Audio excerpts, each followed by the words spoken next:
गणेश के पास जिशान के भाई जुबेर का फोन आ रहा था। गणेश ये फोन उठाना नहीं चाहता था, लेकिन ना चाहते हुए भी उसे फोन उठाना पड़ा। जुबैर ने अपने सेंट सेबेस्टियन स्कूल आने की खबर दी और गणेश और बाकी सब के बीच आ गया। असल में जुबैर जिशान का बड़ा भाई था और वो इरिटेट करने में जिशान से कई कदम आगे था। सभी दोस्तों की हंसी टिटोली की बातचीत शुरू हो गई।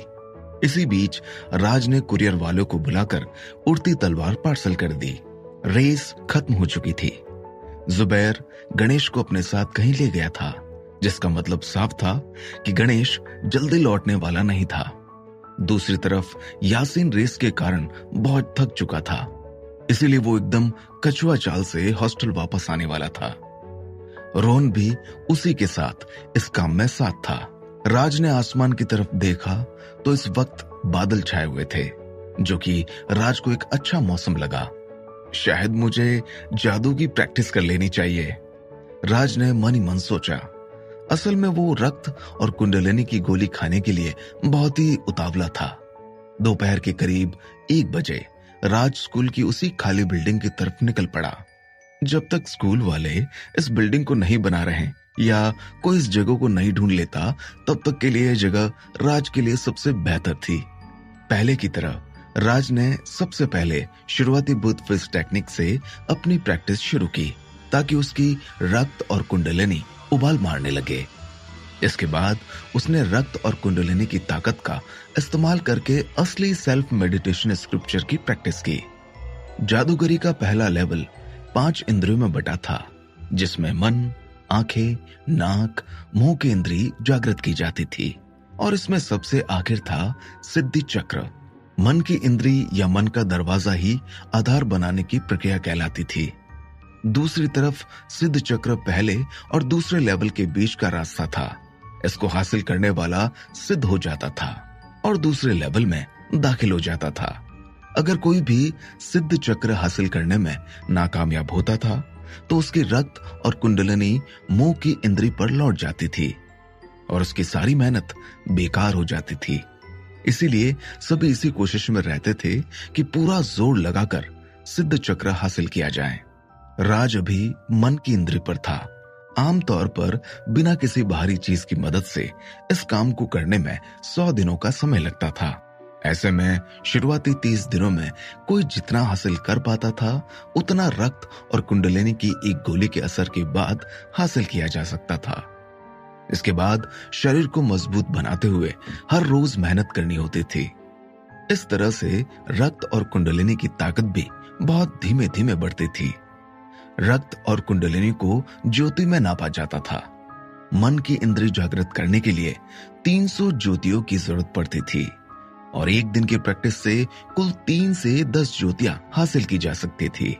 जिन भी जादूगरों के पास खास काबिलियत होती थी, वो बाकी आम जादूगरों के मुकाबले ज्यादा ज्योतियां जुटा लेते थे। जिन खास जादूगरों को कबीले चुन लेते थे, वो 170 ज्योतियों में ही मन की इंद्री पर काबू पा लेते थे। कुछ जादूगर ऐसे भी थे जो ज्यादा मेहनत करके 100 दिनों से पहले ही मन की इंद्री पर काबू पा लेते थे। ऐसे कई काबिल जादूगरों को बहुत से कबीले वाले अपने कबीले में शामिल करना चाहते थे। राज अभी तक अपने रक्त और कुंडलिनी की सिर्फ 4थी ज्योति हासिल कर पाया था और अभी उसे मन की इंद्री पर काबू पाने के लिए लंबा सफर तय करना था। आज तो बहुत थक गया हूं। लगातार मेहनत करने के बाद राज ने थोड़ी देर आराम करने का सोचा। कुछ देर के आराम के बाद राज ने अपनी जेब से रक्त और कुंडलिनी की गोलियों की बोतल निकाली। उसको खोलते ही उसमें से जड़ी बूटियों की खुशबू आने लगी।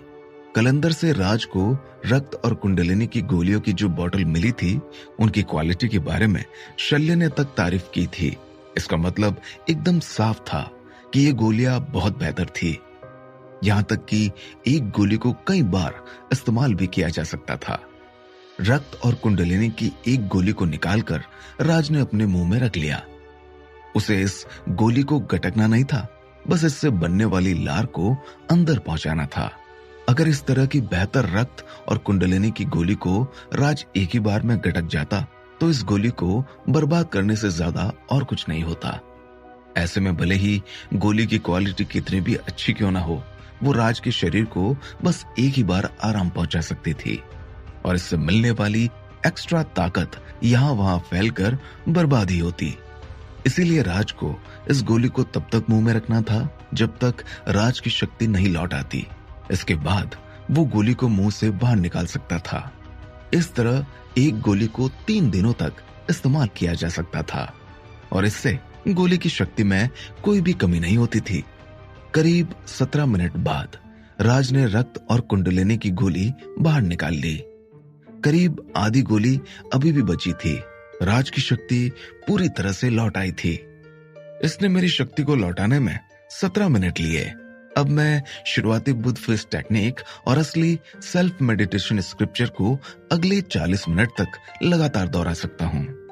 ऐसे में अगर मैं अपने बाकी कामों को हटा दूं तो मैं जादूगरी को करीब 12 से 13 घंटे दे सकता हूं और इस तरह से मैं दिन भर में 18 ज्योतियां हासिल कर लूंगा। राज ने मन ही मन सोचा।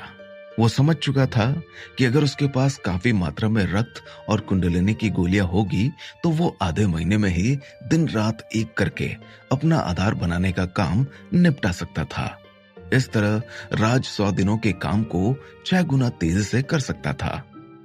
अगर मैं क्लास का समय और दोस्तों के साथ घूमने का समय निकाल दूं तो उसके बाद भी मेरे पास 6 घंटे तो बच ही जाएंगे। ऐसे में अगर मेरे पास रक्त और कुंडलिनी की गोलियां रही तो मैं 1 महीने से थोड़े ही ज्यादा समय में अपना काम निपटा लूंगा। राज ने खुश होकर सोचा। हालांकि थोड़ी देर खुशी मनाने के बाद राज को याद आया कि उसके पास बस 26 गोलियां थी। भले इन गोलियों की क्वालिटी काफी अच्छी थी लेकिन फिर भी राज एक गोली को सिर्फ 3 बार ही इस्तेमाल कर सकता था।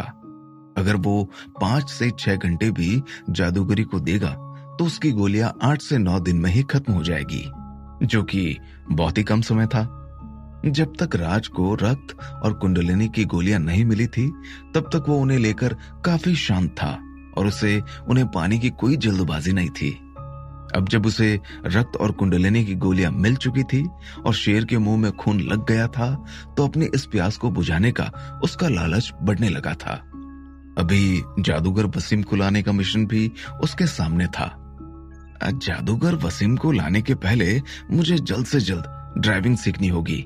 इसके बाद मुझे वसीम के मेडिटेशन के पहले खुद को तैयार रखना होगा। अगर सब कुछ सही रहा तो मुझे सीनियर से रक्त और कुंडलिनी की गोलियां भी मिल सकती हैं।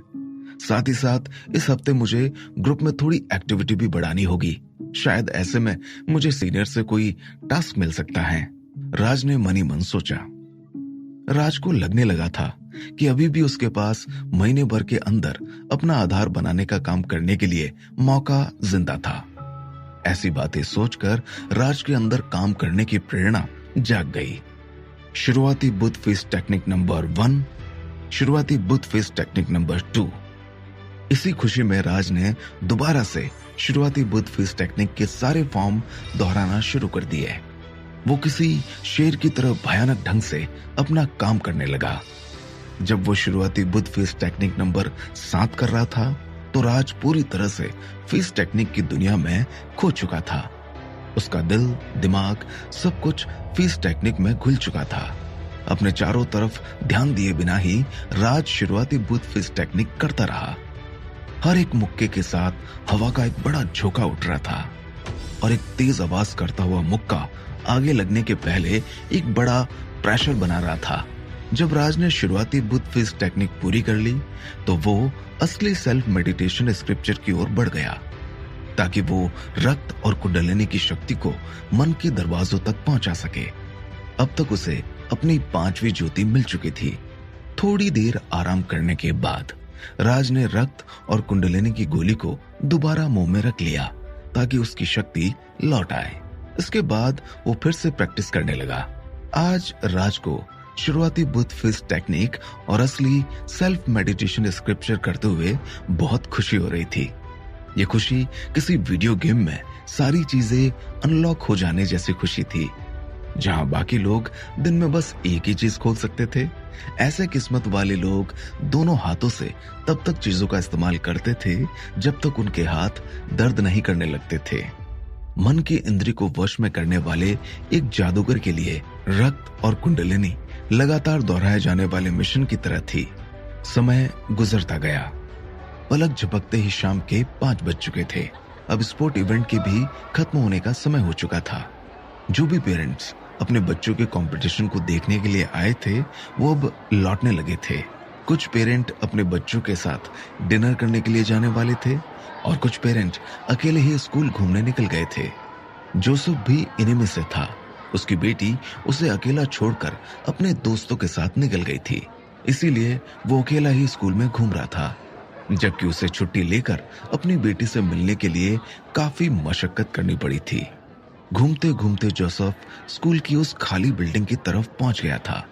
चलते चलते थक जाने के कारण जोसेफ थोड़ी देर आराम करना चाहता था। तभी उसने एक अजीब आवाज सुनी जो उसी खाली बिल्डिंग से आ रही थी।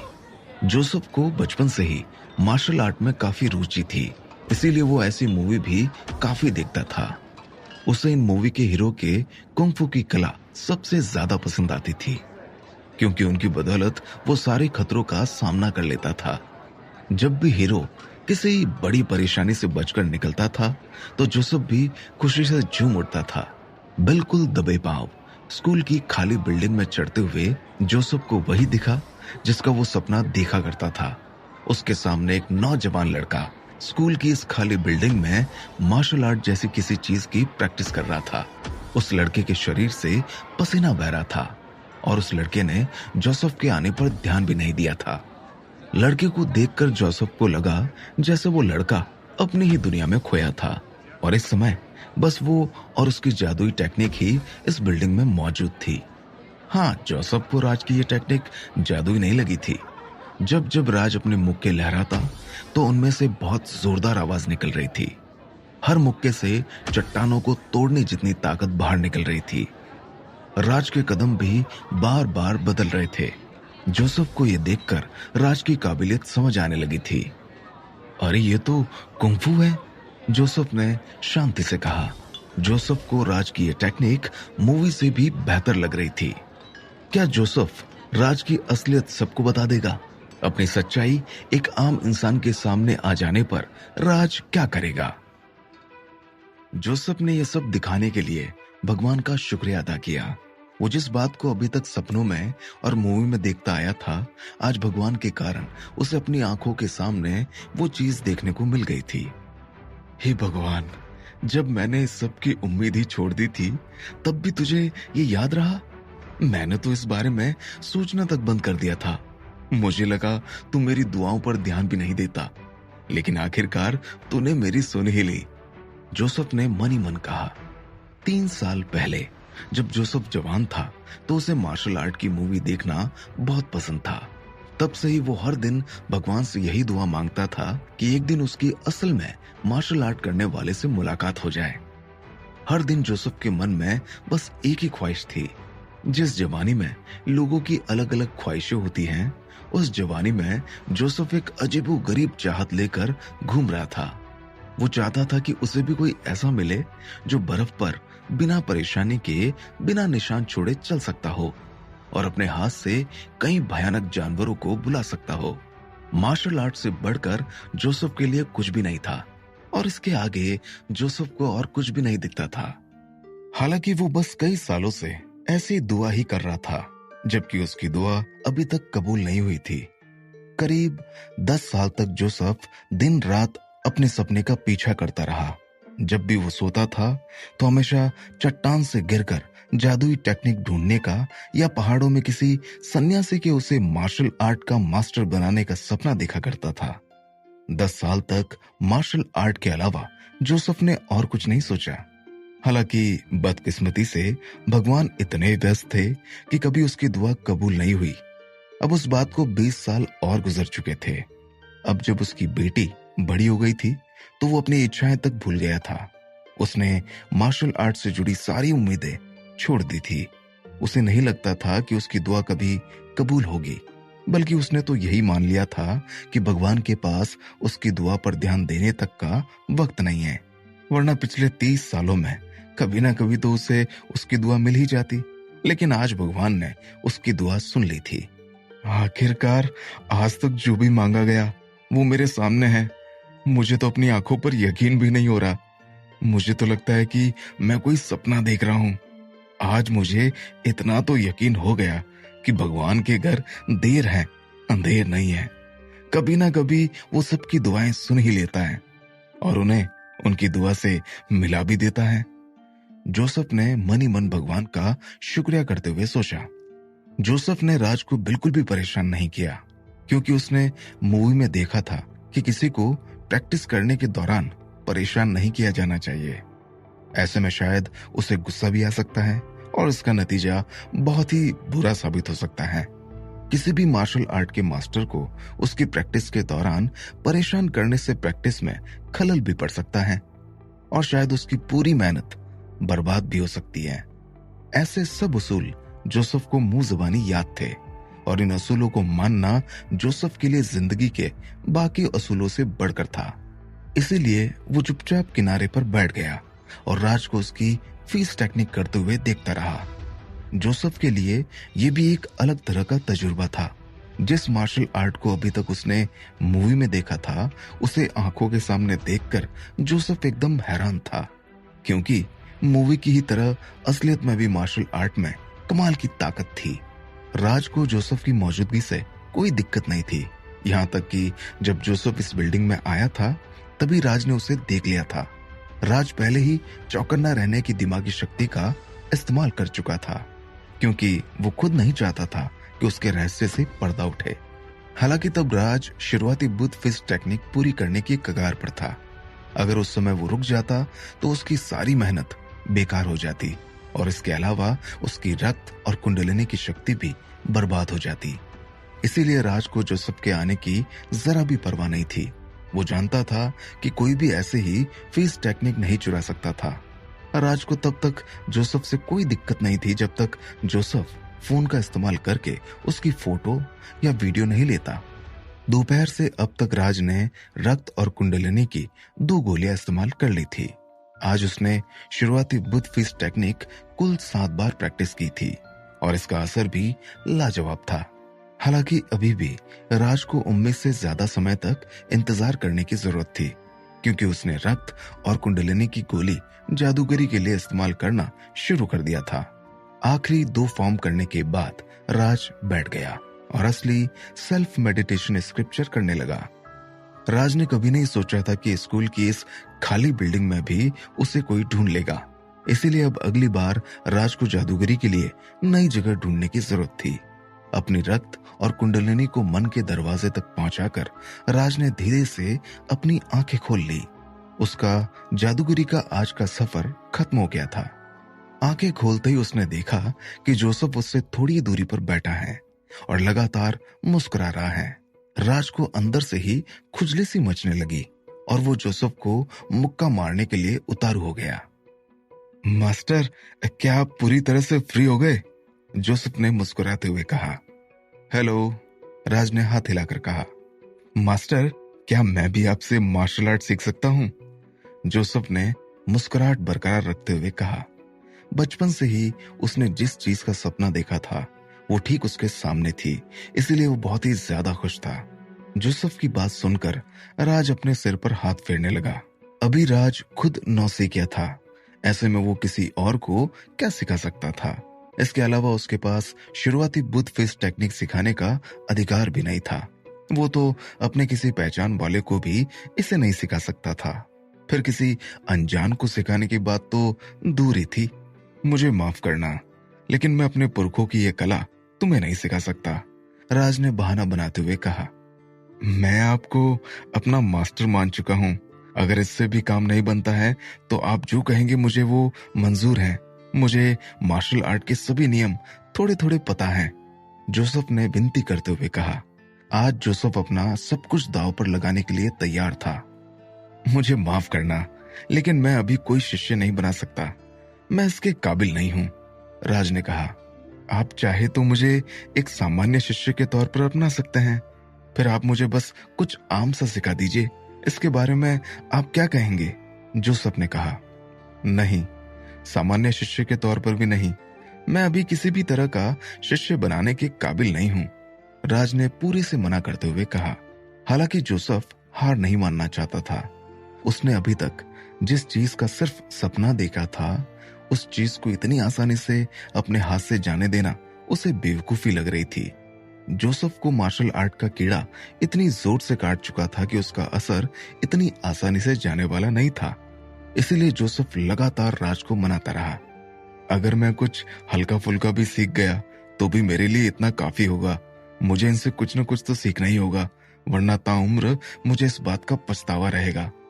जोसेफ ने मन ही मन सोचा। राज ने कभी सपने में भी नहीं सोचा था कि एक दिन उसे जोसेफ नाम के किसी बंदे को अपने सामान्य शिष्य के तौर पर अपनाना होगा।